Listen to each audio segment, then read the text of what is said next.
Shalom Bapak Ibu Saudara sekalian yang dikasihi Tuhan. Selamat pagi. Bersyukur untuk hari baru yang Tuhan telah sediakan bagi kita pada saat ini.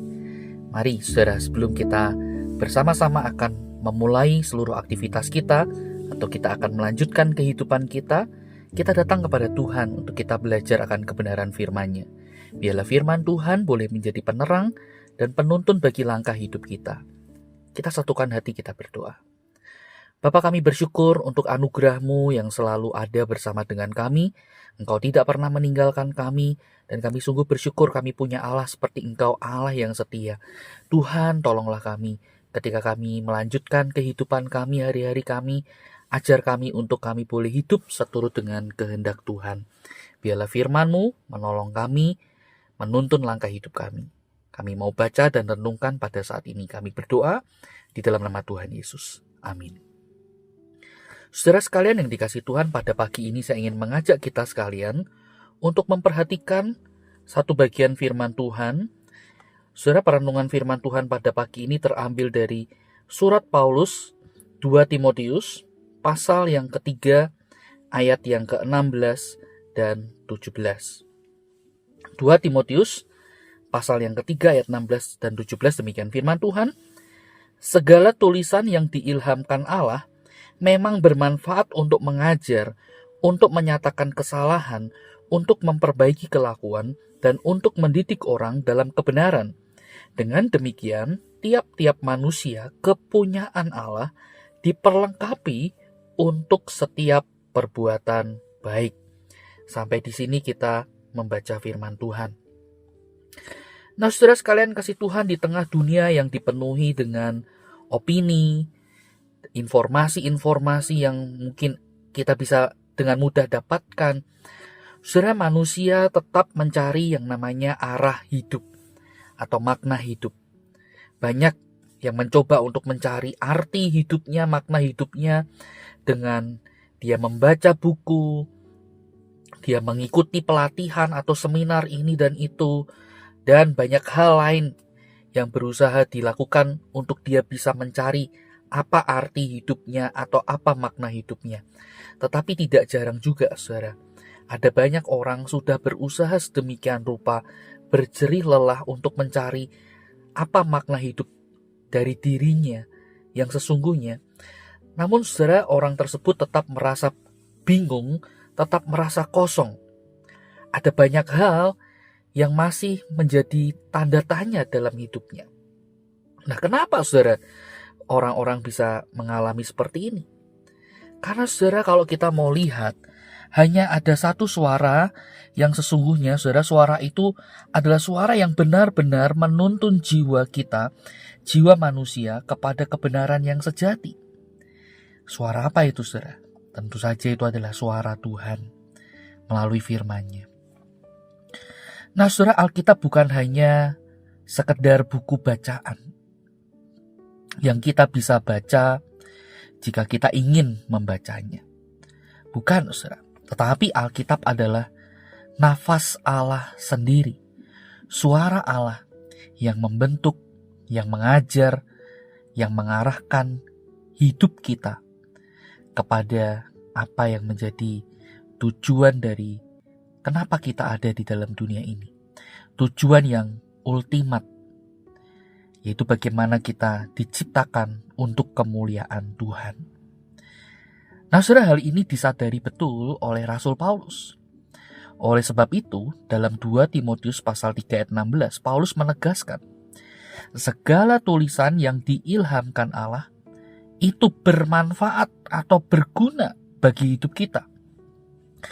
Kata diilhamkan atau dalam Yunaninya adalah theopneustos, berarti dinafaskan oleh Allah. Saudara, kata ini dipilih Paulus untuk menunjukkan betapa Alkitab itu memiliki otoritas ilahi atas setiap kata-kata yang terkandung di dalamnya. Saudara, firman Allah tidak hanya memberikan kita informasi, tetapi firman Allah sanggup memberikan transformasi. Ia mengajar kita tentang kebenaran.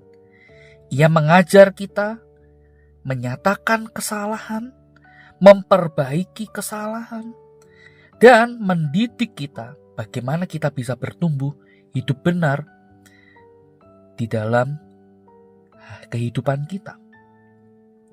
Nah, saudara, semuanya ini bertujuan, ayat 17 Paulus mengatakan, agar setiap orang kepunyaan Allah. Wah, ini luar biasa, saudara. Engkau dan saya dikatakan kita ini adalah kepunyaan Allah. Agar kita, saudara, diperlengkapi sepenuhnya untuk setiap perbuatan baik. Saudara, Paulus menulis surat ini kepada Timotius, seorang pemimpin muda yang menghidupi tantangan iman dan tantangan yang ada di sekitarnya. Di mana, saudara, Pak Timotius menghadapi banyak penolakan. Banyak orang menolak kebenaran firman Tuhan. Nah, saudara, Paulus tidak menyuruh Timotius untuk mengandalkan kepintarannya, hikmatnya. Paulus juga tidak meminta untuk Timotius untuk banyak membaca buku-buku sekuler misalnya. Tetapi saudara, dalam hal ini Paulus menyatakan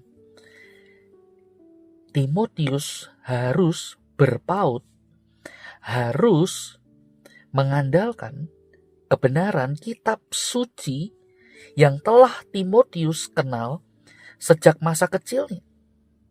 Alkitab bukan hanya sekedar buku yang memberikan kita informasi, tetapi Alkitab adalah firman Allah yang sanggup memberikan kita transformasi. Itu sebabnya Alkitab sanggup membentuk identitas kita, keyakinan kita, dan menolong kita untuk mengarahkan hidup ini di dalam terang Kristus. Seperti kata John Stott, salah seorang penulis buku yang terkenal, mengatakan demikian. Alkitab adalah buku yang membentuk kita bukan hanya agar kita tahu apa yang harus kita percayai, tetapi siapa yang harus kita jadikan pusat hidup kita, yaitu Yesus. Nah, saudara sekalian kasih Tuhan, jika firman Allah adalah nafas Allah, maka hidup tanpa membacanya seperti mencoba berlari tanpa bernafas. Kita akan kehabisan arah, kita akan kehilangan kekuatan. Oleh sebab itu, biarlah firman Tuhan pada pagi ini mengingatkan kita. Mari kita membangun hidup yang bersumber dari firman Tuhan setiap hari. Dan itu menolong kita untuk menjadikan Yesus Kristus sebagai pusat hidup kita. Bukan sekedar membaca, tetapi juga membiarkan firman itu membentuk cara pikir kita, kasih kita, hati kita. Sehingga saudara, biarlah kita ditemukan oleh Allah menjadi anak-anak Tuhan yang sungguh diubahkan melalui firman-Nya dan hidup berjalan di dalam terang kebenarannya. Kiranya Tuhan menolong kita. Mari kita berdoa. Bapa, kami mengucap syukur untuk firman-Mu pada pagi ini yang mengingatkan kami betapa kami butuh akan firman-Mu setiap hari. Ajar kami, bangkitkan kerinduan kami untuk kami boleh bergaul dengan karib bersama dengan firman-Mu. Terima kasih Yesus, kami berdoa. Amin.